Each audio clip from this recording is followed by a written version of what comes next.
સંસદીય મંત્રી કિરણ રિજિજુએ રાજ્યસભામાં વકફ સુધારા બિલ રજૂ કર્યું. બિલ બહુમતીથી પસાર થવાનો એનડીએને વિશ્વાસ. વકફ સુધારા બિલ પસાર કરવા જરૂરી 119 સાંસદોની બહુમતી માટે એનડીએ એકજૂથ. રાજ્યસભામાં હાલ એનડીએ પાસે 115 સભ્યોની સંખ્યા પર 6 મનોનીત સભ્યો સમર્થન કરે એટલે બિલ બહુમતીથી પસાર થશે. વકફ બિલના વિરોધમાં સોનિયા ગાંધીના વડપણ હેઠળ કોંગ્રેસના સાંસદોની બેઠક મળી. કહ્યું, વકફ બિલ બળજબરીથી પસાર કરવામાં આવ્યું. આ બિલ બંધારણ પર હુમલો છે.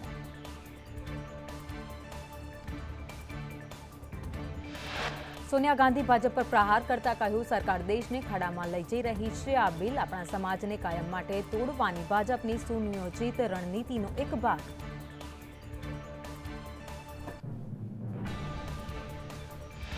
સોનિયા ગાંધીએ બંધારણ અંગે પણ ભાજપ પર પ્રહાર કર્યા. કહ્યું, આ બિલથી બંધારણનો નાશ થશે. હવે બંધારણ ફક્ત કાગળ પર જ રહેશે. One nation one election bill પણ બંધારણનું ઉલ્લંઘન.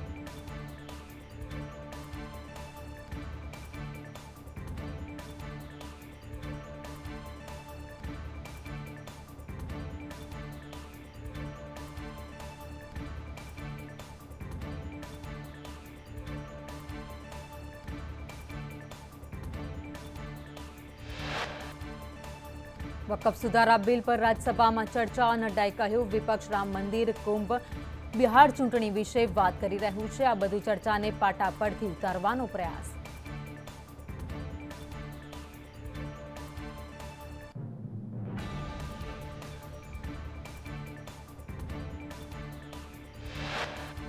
દિલ્હીમાં રાજ્યસભામાં આપ સાંસદ સંજય સિંહે કહ્યું, આ બિલ ભાજપનો નાપાક પ્રયાસ છે અને તેના દ્વારા બંધારણની હત્યા કરવામાં આવી રહી છે. ભાજપ મુસ્લિમોનું કોઈ ભલું કરી શકે નહીં. આ બિલ ધાર્મિક સંપત્તિ પર કબજો કરવાનું ષડયંત્ર છે. ભાજપ દેશભરમાં જુઠ્ઠાણા ફેલાવી રહ્યું છે, જ્યારે આપ પાર્ટી સંવાદિતા ફેલાવવાનું કામ કરી રહી છે. રાજ્યસભામાં આરજેડી સાંસદ મનોજ ઝાએ કહ્યું કે વકફ સુધારો બિલ ગેરબંધારણીય દેશનું વાતાવરણ સારું નથી.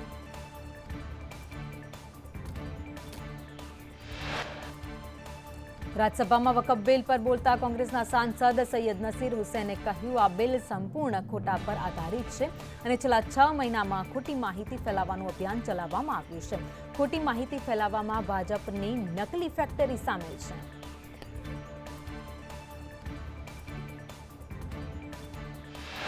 વલસાડના સાંસદ ધવલ પટેલે વકફ બિલને આવકાર્યું. વડાપ્રધાન અને ગૃહમંત્રીનો આભાર માન્યો.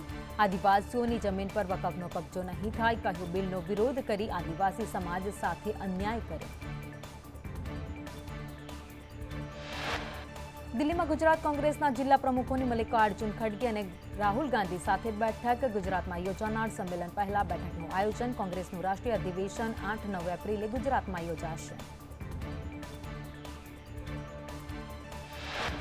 ઉત્તર પ્રદેશમાં મહિલાએ કલેક્ટર ઓફિસ બહાર નમાઝ પડતા ફરિયાદ. હમીરપુર ડીએમ ઓફિસ બહાર નમાઝ પડતો વિડીયો વાયરલ થયા બાદ કાર્યવાહી કરાઈ. ફરજ પર તૈનાત હોમગાર્ડને પણ સસ્પેન્ડ કરાયો. સુપ્રીમ કોર્ટના તમામ જજો પોતાની સંપત્તિ જાહેર કરે. 1 એપ્રિલે યોજાયેલી ફૂલ કોર્ટ મિટિંગમાં તમામ ન્યાયાધીશોએ આ નિર્ણય લીધો. ન્યાયતંત્રમાં લોકોનો વિશ્વાસ મજબૂત થાય તે માટે નિર્ણય. સુપ્રીમ કોર્ટમાં પદ સંભાળ્યા બાદ જજ સંપત્તિની વિગત આપશે, જે સુપ્રીમ કોર્ટની વેબસાઇટ પર અપલોડ થશે. 33માંથી 30 જજે કોર્ટમાં પોતાની સંપત્તિનું ડિક્લેરેશન આપ્યું છે. જોકે આ માહિતીને સાર્વજનિક કરાઈ નથી. દિલ્હીમાં ગુજરાત કોંગ્રેસના જિલ્લા પ્રમુખોની બેઠક. ગુજરાતમાં યોજાનાર સંમેલન પહેલા બેઠક. સંગઠનને મજબૂત બનાવવા પ્રમુખોને જવાબદારીઓ સોંપવામાં આવશે.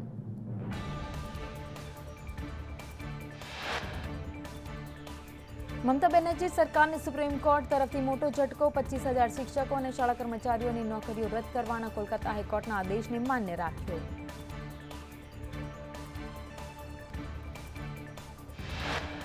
સુપ્રીમ કોર્ટે નોંધ્યું કે પસંદગી પ્રક્રિયા ગોટાળા અને છેતરપિંડીથી ભરેલી. પસંદગી પ્રક્રિયાની વિશ્વસનીયતા અને માન્યતાને નાશ થયો.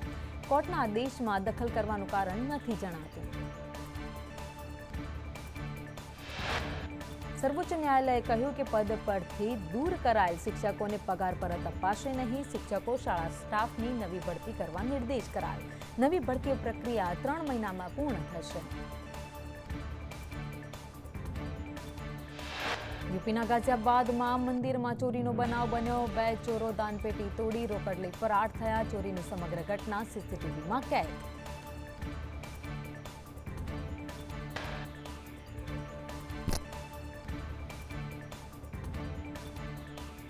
ઈપીએફઓ ક્લેમમાં ચેક બેંક પાસબુકનો ફોટો અપલોડ નહીં કરવો પડે.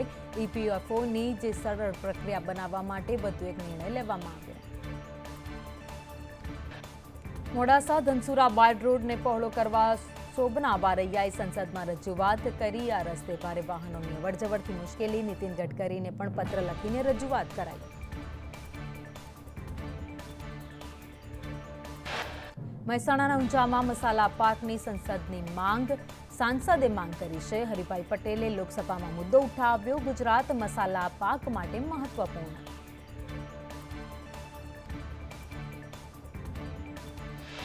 લોકસભામાં આદિવાસી વિસ્તારમાં સિંચાઈનો પ્રશ્ન ઉઠ્યો છે. આજે પણ સિંચાઈ માટે પૂરતું પાણી નથી મળતું. ડેડિયાપાડાના ખેડૂતો સિંચાઈથી વંચિત. નર્મદા અને કરજણ ડેમમાંથી પાણી આપવા માંગ.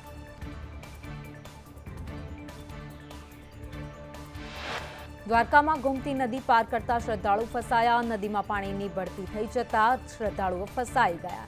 દ્વારકાધીશના દર્શન કરવા રાજકોટથી આવ્યા હતા.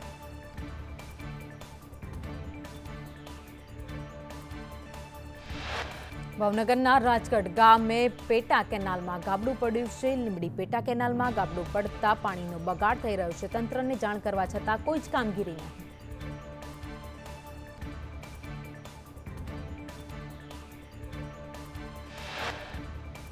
પોરબંદરનો શહીદ વીર નાગાર્જુન સિસોદિયા પાર્કના બાળ મનોરંજનના સાધનો તૂટેલી હાલતમાં.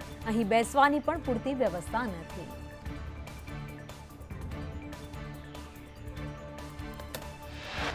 ધારાસભ્ય ચૈતર વસાવા કેવડિયા ડીવાયએસપી વચ્ચે ગરમાગરમી થઈ. ચૈતર વસાવાને એસપી ઓફિસ આવતા રસ્તામાં રોકાયા. ચૈતર વસાવાએ ડીવાયએસપીને ખખડાવી નાખ્યા.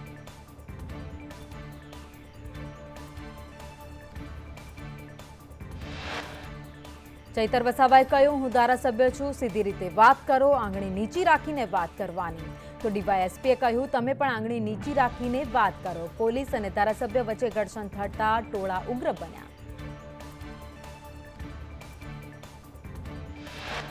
ડીસાની ઘટના બાદ ગાંધીનગરનું તંત્ર જાગ્યું. ગાંધીનગરમાં ફટાકડાના 19 સ્થળો ભયજનક. લાયસન્સ વગર રિન્યુ કરાવ્યા વગરના એકમોમાં તપાસ. રાજકોટ જિલ્લાના ભાયાવદરથી ઉપલેટા અને ચિત્રાવડ ગામથી જામકંડોળાને જોડતા બ્રિજનું તાત્કાલિક નવીનીકરણ કરવા માટે માંગ ઉઠી. બ્રિજના નવીનીકરણને લઈ લોકોએ રામધૂન બોલાવી. પીએમજેવાય યોજનાની 12મી ગવર્નિંગ બોડીની બેઠક. ગાંધીનગરમાં ઋષિકેશ પટેલની અધ્યક્ષતામાં બેઠક મળી. ફરિયાદોને ઝડપી નિકાલ માટે મંત્રીએ સૂચન કર્યું છે. વકફ બિલ અંગે પ્રવક્તા મંત્રી ઋષિકેશ પટેલનું નિવેદન. કહ્યું, કોંગ્રેસ માત્ર તૃષ્ટિકરણની રાજનીતિ કરી છે. મુસ્લિમોના હિતમાં બિલમાં સુધારો કર્યો છે. આરોગ્ય કર્મચારીના આંદોલન પર આરોગ્ય મંત્રી ઋષિકેશ પટેલનું નિવેદન. કહ્યું, 3 એપ્રિલ સુધી હાજર થવા સરકારે અલ્ટિમેટમ આપ્યું હતું. ગ્રેડ પેનો વિષય બધા જ કર્મચારીઓને લાગુ પડે છે. હાજર થયેલ કર્મચારીને પરત લેવાશે. ભારતીય રેલવે વેકેશનમાં સ્પેશિયલ ટ્રેન દોડાવવાનો નિર્ણય લેતા મુસાફરો માટે રાહત. પ્રવાસીઓની ભીડ વધતા સ્પેશિયલ ટ્રેન શરૂ કરાશે.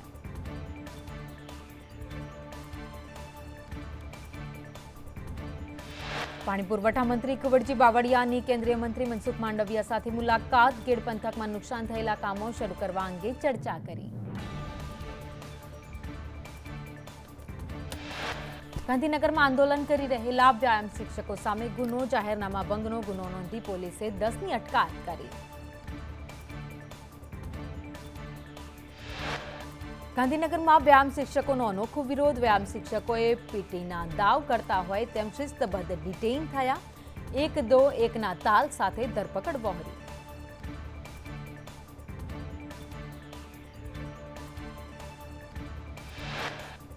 રાજકોટ પ્રદ્યુમન પાર્ક ઝૂમાં સફેદ વાઘણે 2 બાળ વાઘને જન્મ આપ્યો. બાળ વાઘની કિલકારીઓથી ઝૂ ગુંજી ઉઠ્યું.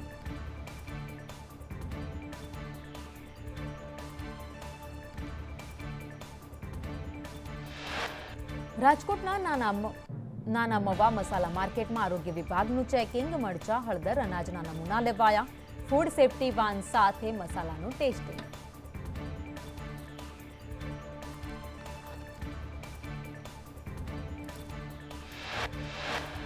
ડીસા બ્લાસ્ટ કેસના આરોપી દીપકનું ભાજપ સાથે કનેક્શન. દીપક સિંધી ડીસા શહેર ભાજપ યુવા મોરચામાં મંત્રી હતો. તમામ તપાસ ટીમ પર ભાજપ નેતાએ દબાણ કર્યાનો પણ આરોપ લગાવાયો.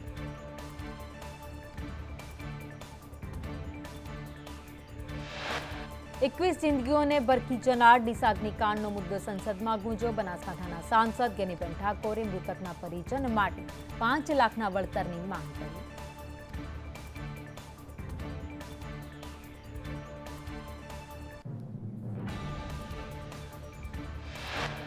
ડીસા અગ્નિકાંડમાં એસઆઈટીએ ફેક્ટરીમાં તપાસ હાથ ધરી. એસઆઈટીના વડા ભાવિન પંડ્યાએ કહ્યું, એસઆઈટી ટીમે આજે સ્થળ મુલાકાત કરી પ્રાથમિક વિગતો મેળવવામાં આવી.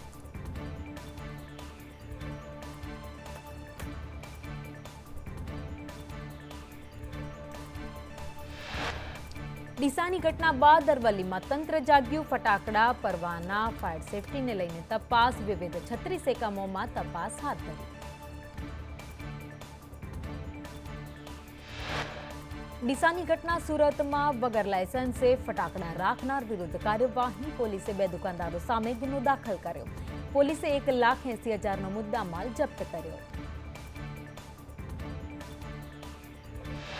પંચમહાલમાં સંદેશ ન્યૂઝના અહેવાલ બાદ ગેરકાયદે વોટર પાર્કને લઈ રિપોર્ટ રજૂ કરાયો. હાલોલ મામલતદાર અને પ્રાંત અધિકારીને રિપોર્ટ સોંપ્યો. 2 વર્ષથી પરમિશન વગર વોટર પાર્ક ધમધમતું હતું.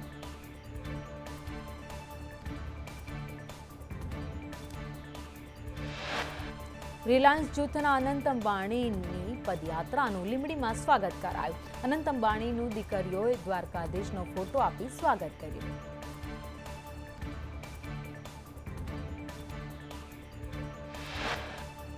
ભરૂચમાં હત્યાના આરોપી 8 દિવસના રિમાન્ડ પર. શૈલેન્દ્રસિંહ ચૌહાણના કોર્ટે રિમાન્ડ મંજૂર કર્યા. આરોપીએ મિત્રની હત્યા કરી 9 ટુકડા કર્યા હતા. પત્નીના ફોટા ડિલીટ ન કરતા મિત્રની હત્યા કરી.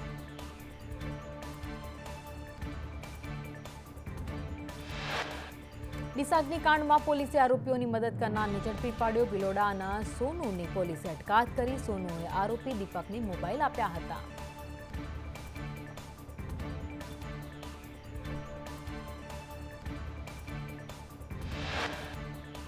વાપીમાં દુષ્કર્મ કેસમાં આરોપીને અંતિમ શ્વાસ સુધી આજીવન કેદની સજા. 70 વર્ષીય અસર અલીને પોક્સો કેસમાં આજીવન કેદ આપવામાં આવી છે. 11 વર્ષની બાળકી પર નરાધમે દુષ્કર્મ આચર્યું હતું.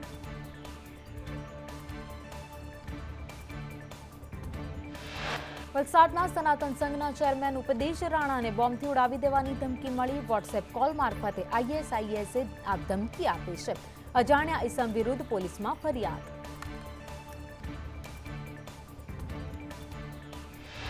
નવસારી સિવિલ હોસ્પિટલમાંથી કેદી ફરાર. છાતીમાં દુખાવો થતા સિવિલ હોસ્પિટલ લવાયો હતો. પોલીસકર્મી લઘુશંકા કરવા ગયો તે વખતે ફરાર થઈ ગયો.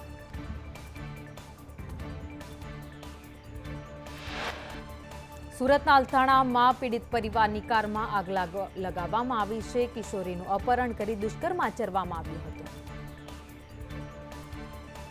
વડોદરામાં ચોરી કરતી દાહોદની મેડા ગેંગ ઝડપાઈ. એલસીબીની ટીમે મેડા ગેંગના 3 સાગરીતની ધરપકડ કરી. મેડા ગેંગે 6 માસમાં 22 ગુનાને અંજામ આપ્યો.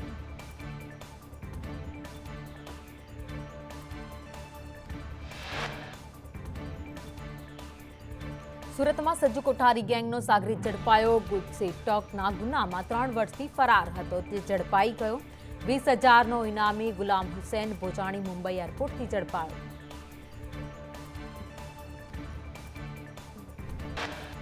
દાદરા નગર હવેલીના સિલવાસમાં બિલ્ડિંગ પરથી પડી જતા 11 વર્ષના બાળકનું મોત થયું. સિલવાસના પ્રમુખ ગાર્ડન બિલ્ડિંગમાં બન્યો બનાવ. સિલવાસ પોલીસે તપાસ હાથ ધરી.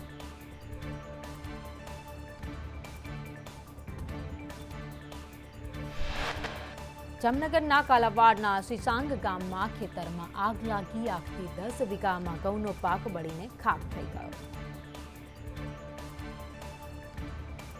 વિરમગામના માંડલમાં કોટન જીનમાં આગ લાગી. માંડલની વૈભવલક્ષ્મી કોટન જીનમાં આગનો બનાવ બન્યો. ફાયર વિભાગની ટીમે આગ પર પાણીનો મારો ચલાવી કાબુ મેળવ્યો. આજથી 8 એપ્રિલ સુધી સૌરાષ્ટ્રમાં હીટવેવની આગાહી. પોરબંદરમાં 3 દિવસ હીટવેવનું ઓરેન્જ એલર્ટ. કચ્છ, રાજકોટ, જૂનાગઢમાં હીટવેવનું યલો એલર્ટ. સુરેન્દ્રનગરમાં સિઝનનું સૌથી વધુ 42.8 ડિગ્રી તાપમાન. રાજકોટ સહિત સૌરાષ્ટ્રમાં તાપમાનનો પારો ઉચકાયો. ભીષણ ગરમીથી રાજકોટવાસીઓ પરેશાન. ગરમીનો પારો ઉચકાતા વાહન ચાલકો અકળાયા.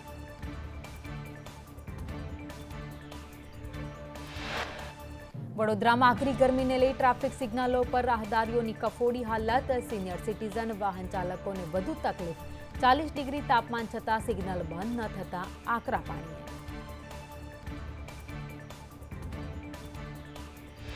અમદાવાદમાં ગરમીનો પારો ઉચકાયો. ગરમી વધતા ઝાડા ઉલટીના કેસમાં વધારો. આસારવા સિવિલમાં 16 દર્દીને દાખલ કરાયા. વાયરલ ઇન્ફેક્શનના 181 દર્દીને દાખલ કરાયા. હૈદરાબાદમાં ઠેર ઠેર વરસાદી માહોલ. ગાજવીજ સાથે છૂટાછવાયા વરસાદને કારણે ચારેકોર પાણી જ પાણી.